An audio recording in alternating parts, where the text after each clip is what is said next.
Hi everyone, welcome to my channel. Today we are going for a walk in Bangkok, but we will not visit popular touristic places such as Siam, Esok or Ceylon. Instead, we will go to explore Thonburi area, which is a way less crowded but still has a lot to offer. Please hit subscribe button down below to see more of my upcoming videos soon, and let's begin our trip. Thonburi area is located on the western coast of the Phraya river, and it makes it not popular among the tourists. Most are heading to the Chinatown, Ceylon or Sukhumvit districts, as the majority of sites are located in there, and not many are paying attention to this place. But I want to show you around here because Thonburi is actually very rich for history, and you can find countless, not that pompous, but unique and uncrowded sites here.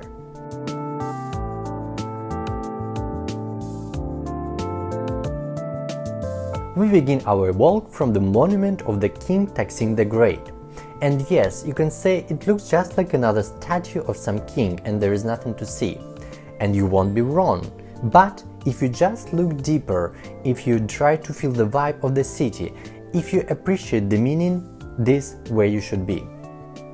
It is actually very hard to get here because the statue is located in the middle of a roundabout and there is no obvious crosswalk to get here. What you can do is to go right over there. There are few traffic lights, so if you use them, you can actually cross the road safe.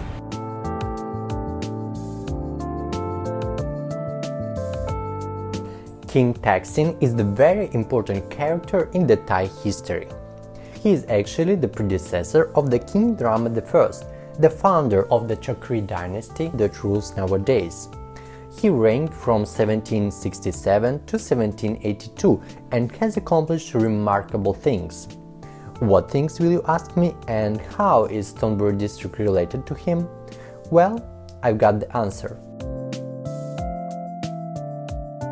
In those years, the kingdom of Ayutthaya had been suffering under Burmese invasions. Taksin wasn't a king yet, but he was one of those defending the capital when Burmese attacked.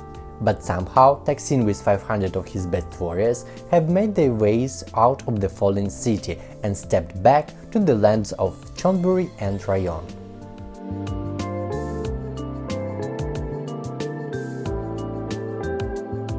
Just 3 months later, the capital has fallen, the Thai king has been killed, and the country has split into 6 different parts. But Taksin didn't waste his time.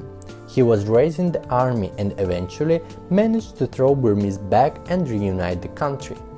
So Ayutthaya city was completely destroyed, and Taksin has made the decision to move the capital to the city of Thonburi, the very place we are at now. He was crowned later as the first and only king of the Thonburi kingdom.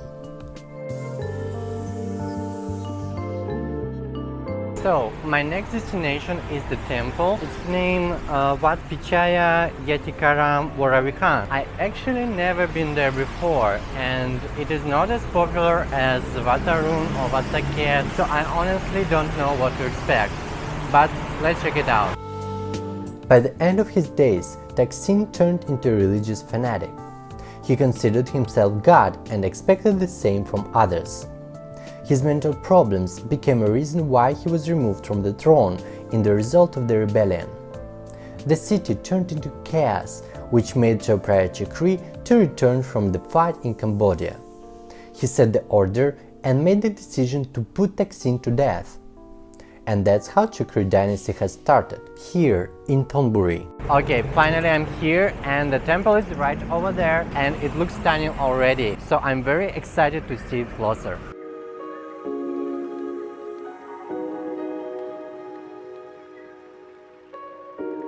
The short name of this temple is Wat Phitchaya, and I honestly never heard of it before. So my experience shows that hidden gems could be anywhere, so if I can see there is a temple near my road, I will pay it a visit. And believe me, temples is one of the things Thai actually can do just brilliantly.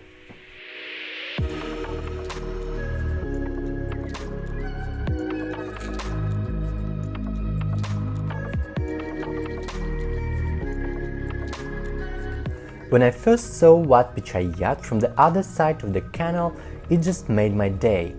I feel inspired when I can suddenly discover such places. I think this is why I enjoy traveling so much. So the general look is just fantastic. You have to cross the small bridge to enter the temple, which gives certain vibes of mystery.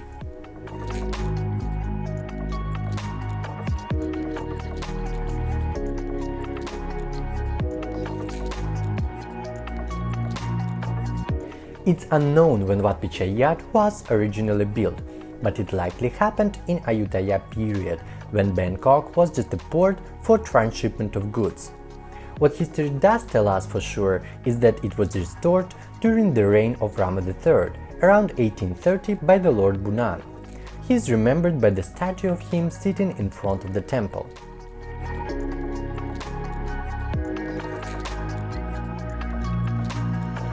The territory of the temple is beautifully filled with some trimmed trees and statues of Chinese mythology characters. The architecture reflects Chinese influence as Lord Bunan was heavily involved in trading with China. You can see many important materials had been used during the construction of these buildings, and this combination of two cultures looks just majestically.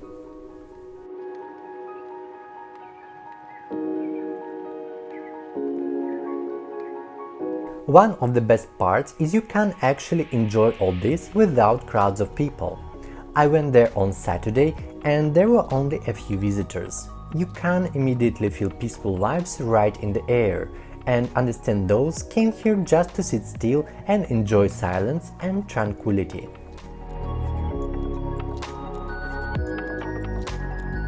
The best to do it is inside this pavilion. Here you will find countless statues of Buddha and monks, for you had somebody to worship and leave your money for. As the most of Thai temples, this one looks rich and it is such a contrast with what you can see just outside the gate. It actually amuses me a lot. Thai come here and see all this chic and wealth, and after they go outside and become surrounded by chaos on the road, trash and crumbling slums. And even their houses often just look full of junk. And I couldn't help but wonder, why do they like the beauty and the order in the temples, but not always trying to reach it in regular life?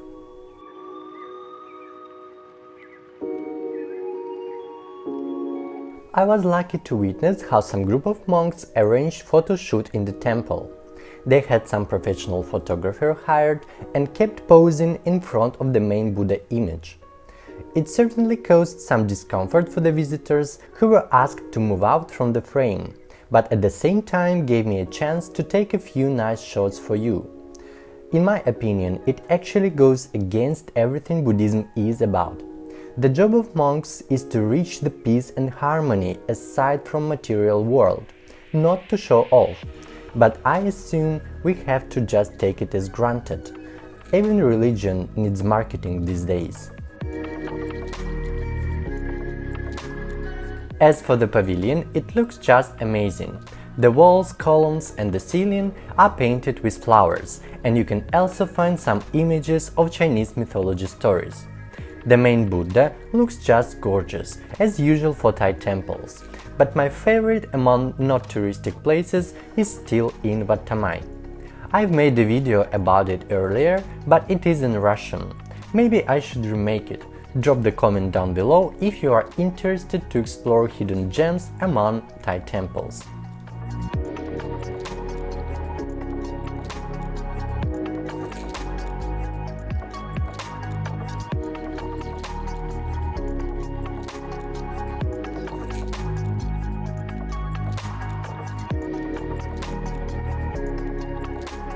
Here we finally came to the most notable part of this temple, the huge 42 meters tall tower called Prang, with the 4 Buddha images are seated looking out at each of the cardinal directions.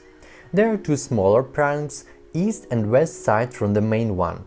The eastern one is the house of the future Buddha, and the western one contains footprints of the 4 last incarnations of the Buddha.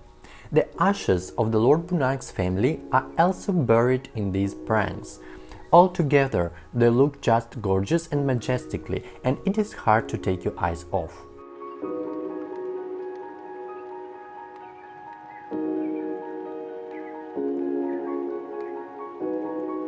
Wat Phitchaya is definitely today's unexpected finding. I truly enjoyed it, but it is the time to go next. There is much more to come.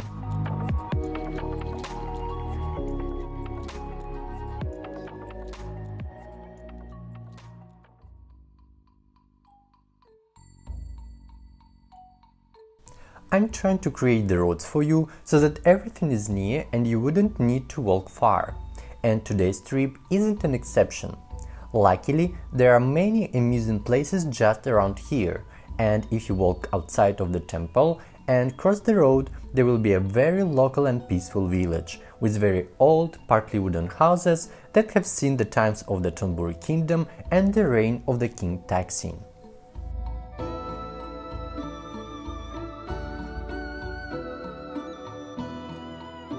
This place is the best representation of Thai lifestyle.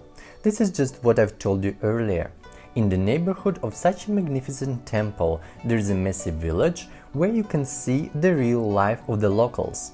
There are little narrow streets, low 1 or 2 floors buildings, looking poor and cluttered houses, some street food, kids are playing with some junk, and a lot of greens and dirt. It looks unique and certainly worth seeing if you like to explore the real life of different cultures. And many people in Thailand live just like that. They are not even necessarily poor. You will find out that many can afford cars, and in some houses there is a modern TV in the middle of some rubbish.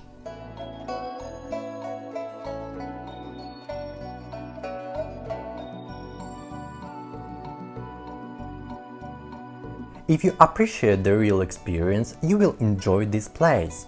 Walking through these streets, watching locals' daily routine and picturesque corners, you will get to another little gem I found out.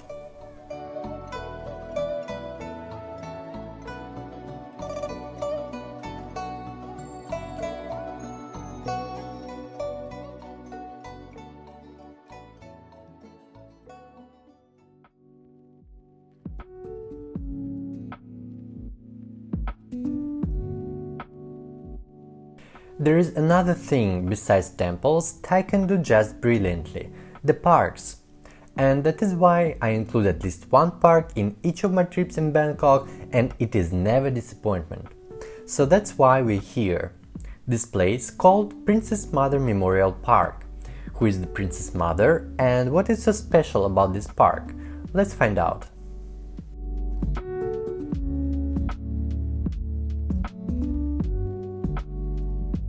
Princess Mother Srinagarindra is one of the most loved by the Thai people royal figure. We are talking about the mother of not one but 2 kings of Thailand, Ananda and Bhumibol, the beloved father of the current king. Rama IX has actually established this park in the remembrance of his dear mommy in 1993. The princess has died 2 years later, and the park was completed and opened in 1997.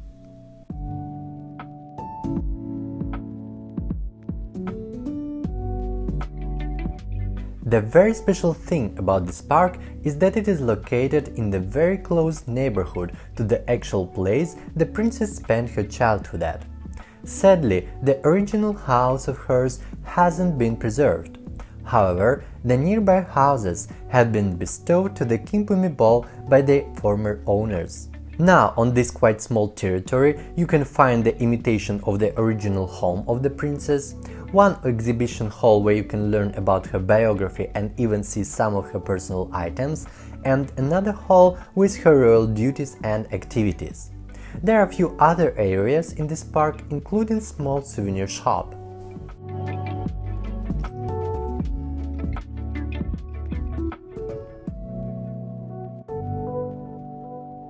The park looks amazing and unlike any other in Bangkok.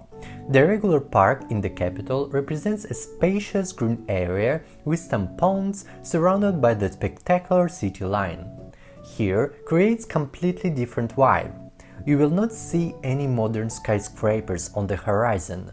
Instead, there are some antique houses and remnants of the walls wrapped in the roots of the ancient trees. The place looks cozy and you will find countless photogenic corners here. It is also a museum where you can touch the history of the royal family. And it is a great place to hide from the heat in the middle of sultry sunny day.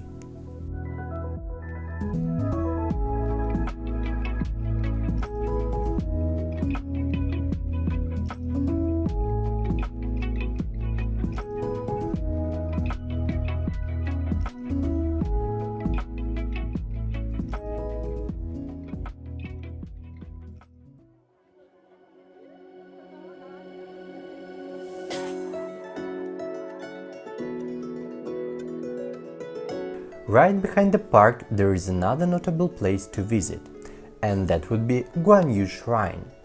This character was a Chinese general who turned to be worshipped like a god of war. Guan Yu is usually shown as a red-faced man with a long black beard. In this shrine you will find 3 of his images. They all were shipped here from China between 1736 and 1822.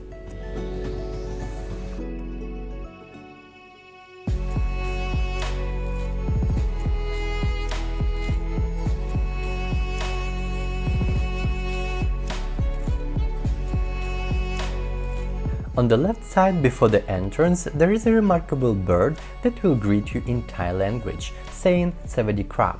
It made me smile. Such tiny details are creating a general mood.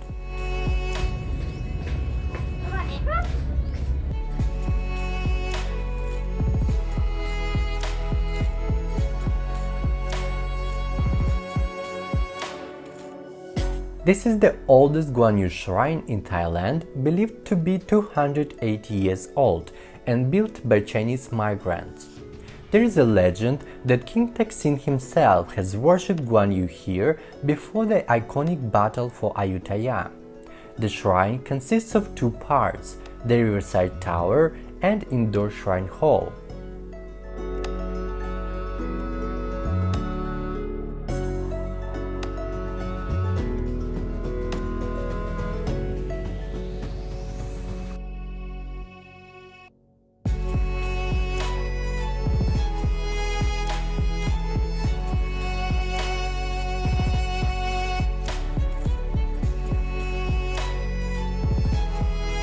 There is also a vintage house in Chinese style just next to the tower. It used to be the first fish sauce factory in Thailand since the reign of Rama V. Now it turned into a cafe, which I very wanted to visit, but it was getting dark and I had one more place in my list to show you, so I've decided I will come back next time. And right over there there's an amazing park right on the bridge, and that's where we go now. The name of the place we are going to is Phitchaya Sky Park. It's just 10 minutes walk from the shrine. You will pass a small park on the ground, some sport area where the local boys are playing basketball, and then you have to follow the stairs and get up on the bridge. As the other today's places, this one is completely free. This bridge was built as a structure for the fallen Lovalin SkyTrain project. It was planned as the very first electric train line in Bangkok back in 1979, but the project has faced financial problems and had to be abandoned as a result. Until in 2020, local administration together with Chulalongkorn University developed this area into the very first sky park in the South Asia.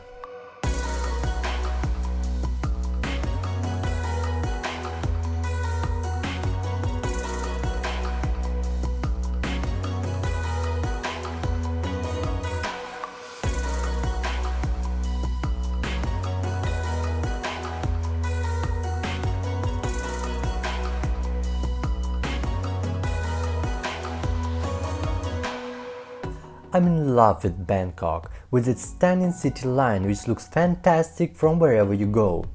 And one of the best parts, you don't have to even pay to visit some viewpoints. There are plenty of absolutely free places where you can enjoy spectacular views as long as you want, and in many cases without crowds of people. Even here there were not too many visitors. Besides, it looks quite popular place for dates, cause I saw many couples with some flowers and romantic vibes. But my date today is Bangkok, and I don't mind it at all.